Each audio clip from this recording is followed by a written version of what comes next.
शुरुआत करेंगे। कैसा होगा इस बार का बजट, क्योंकि आप संसदीय मंत्री हैं? राजस्थान का आधारभूत ढांचा विकसित करने के लिए बिना लोक लुभावनी घोषणाएं किए बगैर धरातल पर काम होने योग्य जितने भी विकास के काम है, सड़क तंत्र, बिजली तंत्र, अस्पताल में डॉक्टरों का, स्कूलों में अध्यापक गण का, सौर ऊर्जा का, रोजगार का, नदियों से पानी ला करके पेयजल की व्यवस्था का, माताओं बहनों का और हमारे नौजवान बेरोजगारों का, इन सब को फोकस करते हुए बजट आएगा।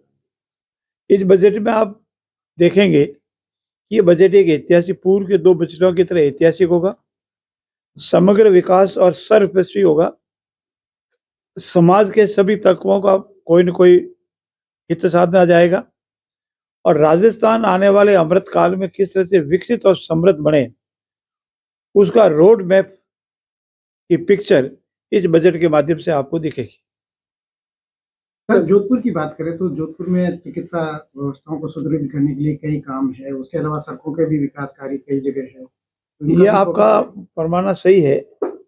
जोधपुर हमारा सूर्यनगरी राजस्थान का द्वितीय बड़ा शहर है, पर्यटक की दृष्टि से महत्वपूर्ण शहर है और जनसंख्या की दृष्टि से भी बहुत बड़ा शहर है।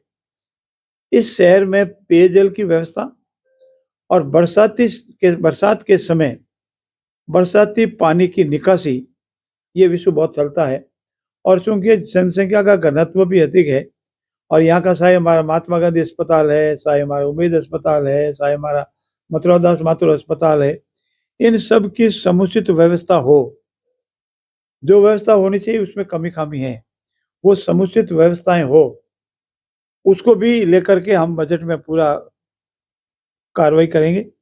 और इनके बजट के अलावा भी ये जो हमारा क्षेत्र है स्वास्थ्य सेवाओं वाला, इन स्वास्थ्य सेवाओं में जोधपुर अग्रणी बने।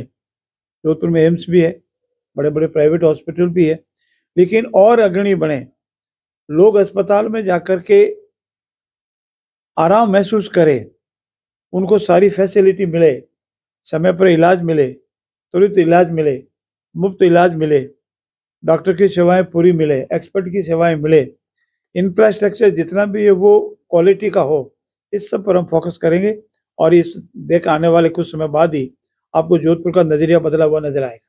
सर, खिचड़ी को लेकर जो है सर, काफी लोग अभी भी आंदोलन कर रहे हैं। 16 जिलों में रोक की बात भी उठी, कल भी सर कई जगह खिचड़ी कटी है, तो सर अब आगे क्या? खिचड़ी कटी है, अवैध कटी है तो गलत है, उसके संबंध में निश्चित तौर पर कार्रवाई की जाएगी। जहाँ तक खिचड़ी या अन्य वृक्ष नहीं काटने का विषय है, हमारे यशस्वी मुख्यमंत्री जी ने विधानसभा में स्पष्ट रूप से ये उद्बोधन दिया है कि खिचड़ी हमारा कल्प वृक्ष है या हरे वृक्ष हमारे पर्यावरण की रक्षा के लिए सबसे महत्वपूर्ण है। राजस्थान और विशेषकर पश्चिमी राजस्थान में पेड़ नहीं कटे, इसके लिए सरकार का संकल्प है और संभवतया इसी सत्र में, हमारे बजट सत्र में इस संबंध में सख्त कानून लाने का भी पूरी कार्रवाई चल रही है। फिर भी जब तक ये कानून नहीं आवे तब तक खिचड़ी नहीं कटे या हमारे हरे वृक्ष नहीं कटे, इस संबंध में सरकार ने पूरे प्रयास किए और आदेश भी पारित किए हैं।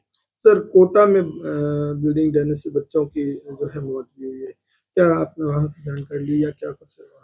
कोटा में एक पुराना मकान ढह गया जिससे कुछ लोग घायल हुए, 2 बच्चों का अकाल मृत्यु का समाचार आ रहा है, बहुत ही गलत है।